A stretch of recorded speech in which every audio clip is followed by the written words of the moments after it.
What are you wearing that for? Because we're playing Neon Rain by Neon Knights and Chip Theory Games. All right then.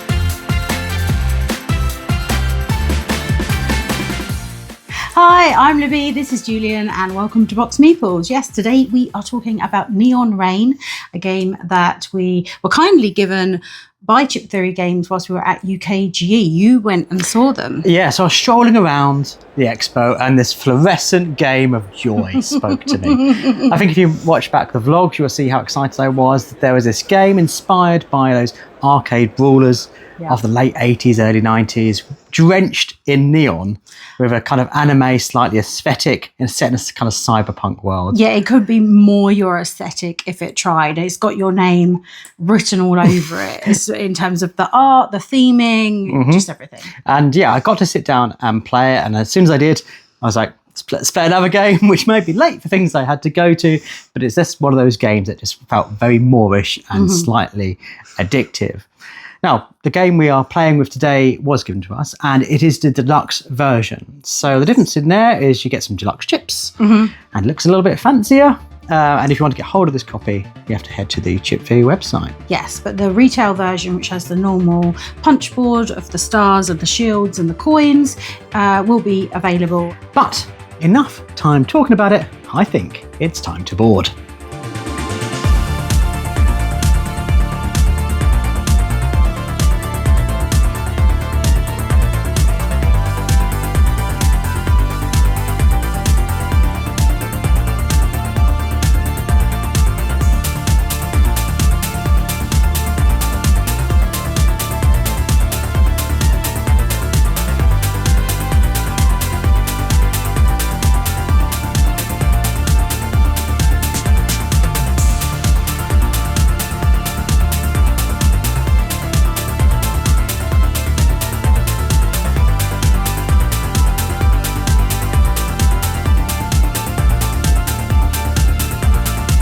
So Neon Rain is a two-player game, but it also has a solo mode. In it, each player is going to have a hand of 7 cards, and you'll be playing some of those cards down up to 3 to try to create different combos with the buttons that you would push and the directions that you would push, as if you were playing those kind of video games. And obviously the idea is to button bash your way down the health of your opponent until they're down to 0 health and you've still got some left. It's about cleverly playing those combinations, activating your ability that you have, that each have a slightly asymmetric ability, and the player try to maximize the opportunities that that gives you in order to best beat them down. Yeah, and it's an incredibly quick game to play. So when you're playing it, we tend to play best of 3, where we each choose one of the different a couple of characters, which you then use to try to get to the first to 2 victories. And with these kind of games, you are using a standard deck, but you are playing as a unique character. And one of the things that's really great about this is just how differently those characters play. There's certain ones that are more kind of easier to play with, where you're going to get a chance to basically, as you collect stars, you activate their individual ability. And the easier they are to activate, the less kind of punishing they'll be for your opponent. Often they give you a residual kind of ongoing benefit from them, but the big powerhouse moves are activated by those stars. Others, however, they need 10 stars to activate. So you have to shift your gameplay focus to activating those stars on the joystick commands. And really this game is about rationing your cards. You only have 7 to play. And every time your opponent plays down a combo, or a combination of cards at least, you have to decide, are you going to use your cards in your hand defensively, or are you going to save those for your attacks? And why that's important is that you start with those 7 cards and you're playing those down to do your actions, to do your defense, and at no point is there a replenish your hand at the end of the round. You have to take an entire turn to replenish your hand. So between the two of you, it's very much a kind of, are you going to go first and miss that and miss the turn? Am I going to open myself up to an opportunity of being really attacked, knowing that I can't defend because I've let my hand get so low? Or do I miss my turn, essentially filling my hand, knowing that I'll maybe have more chances to defend later.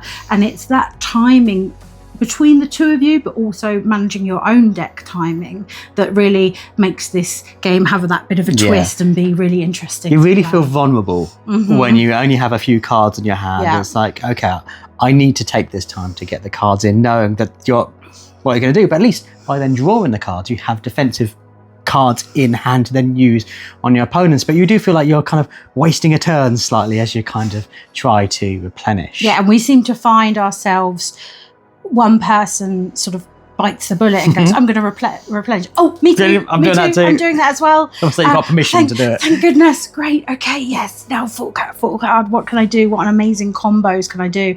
But obviously, you know that if you've both replenished, then the chances of your opponent being able to block your attack then have just got much higher. You can now do a better combo, but will you be wasting those cards because they can block half of it?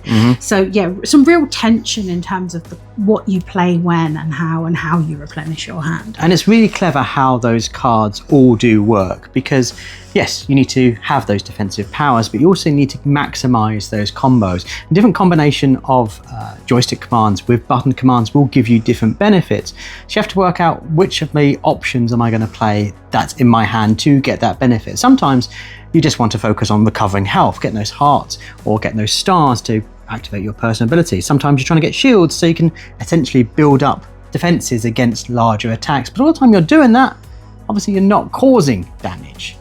So you have to balance out, how aggressive am I going to be? How defensive am I going to be? And how does that work with my individual character I've chosen? Yeah, I feel like the stars are key. Being able to activate that special power, which is going to deal a decent amount of damage in it.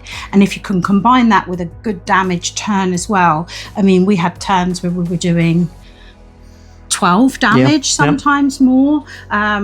You played with one character that dealt me 10 damage. Yeah, especially and you had to save out the 10 stars to do it. So it's a bit of a once in the game for that particular character with that 10 damage, but it's really punishing when you manage to do that, and you spend the game collecting enough of those stars to make sure that you manage to do that before you get to the end. Whereas other characters, you might be needing 4 or 5 stars, and then you can try and repeat that action as many times as you can during the game. So not only thinking, right, how can I best damage my opponent now with my card play, but also making sure you've got this driving engine of gathering stars to be able to really blast at them, and not forgetting that is really important. Now, of course, you are at the mercy of card draws in this game, and there's going to be certain times where you just pick up your 7 cards, you go, okay, this is going to be glorious, I'm going to get those combo breakers that breaks apart your opponent, they're great to play.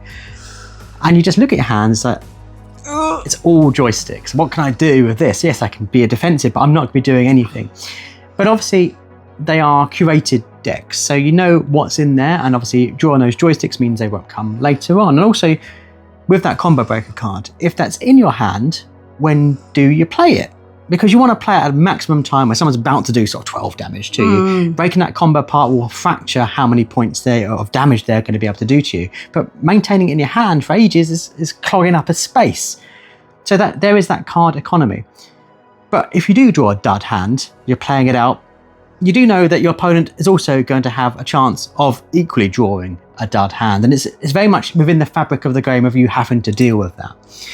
And again, being economic with your cards is vitally important, because if that draw deck runs out, you are left looking like an absolute lemon, just absorbing hit after hit after hit, not being able to do much about it. Yes, I remember we played one of the games and you were playing that same character we talked about earlier that deals 10 damage.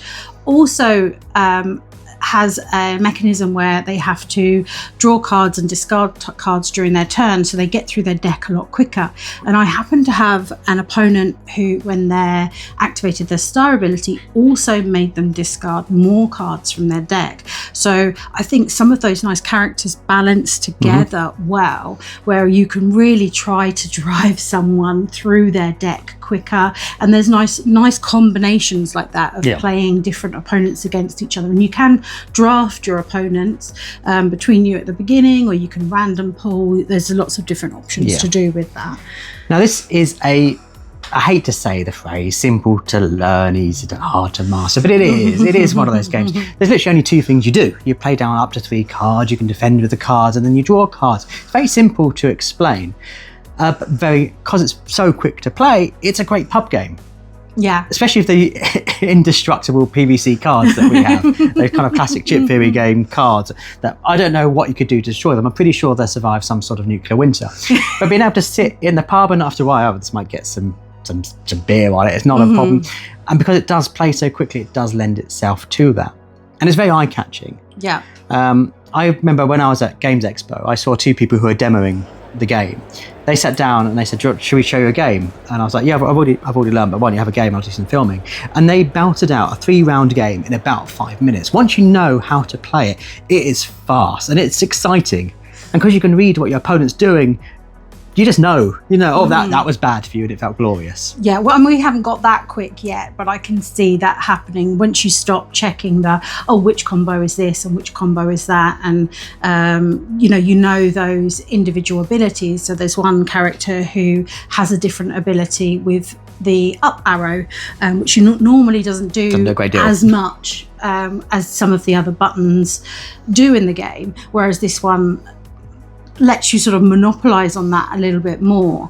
And so once you got familiar with all of those things, I think we really would start belting those games out in a similar way, because it does lend itself to that speed play. And if you are heading out, obviously you can take the 2-player decks, just clear a bit of space in your bag for another deck, because there's a really great solo mode in this game. Yeah. Some might say better than the 2-player mode. We played the solo and I really enjoyed it. I loved how their sort of computer deck works. It works for you just turning over 1 card for their action, whether they're attacking or defending, it's all there on that 1 card. So each time you just have to turn over. And there are some different modes for you'd be able to tweak for difficulty, which I thought was quite nice. And the AI also has these characters. They just have their own version of them. And I quite like that glitchy look on the card that shows it's their characters rather than our normal ones. And I can so imagine being on a train journey or a plane or something like that and playing it, because you can play within quite a small area. It feels a lot more puzzly, I think, when you're playing it solo than aggressive play that you do when you're playing obviously 2-player. It's more each character is a puzzle to solve, and each approach you have to do differently. But you still have that drama of you really had this great combo that you'd come in and you knew you were going to hit them hard and you were going to get enough stars to activate your ability as well, all on that turn, and all of a sudden they've turned their card over and they've pulled the 1 card that's going to break everything apart and stop that turn happening. Equally frustrating on your own. Yes. Epic and frustrating all at the same time.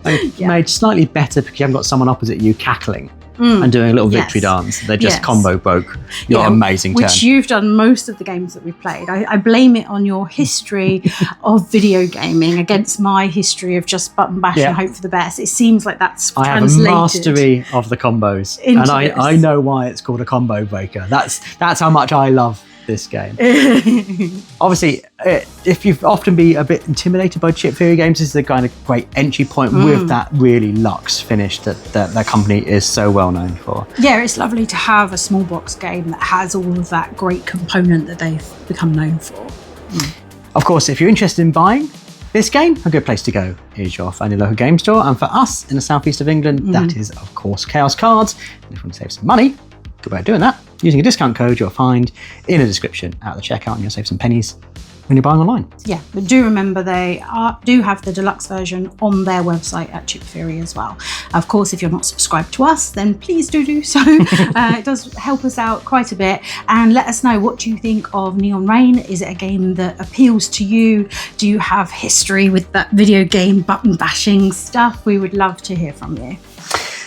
As always, thanks so much for watching, and have fun waggling your stick of joy. Bye.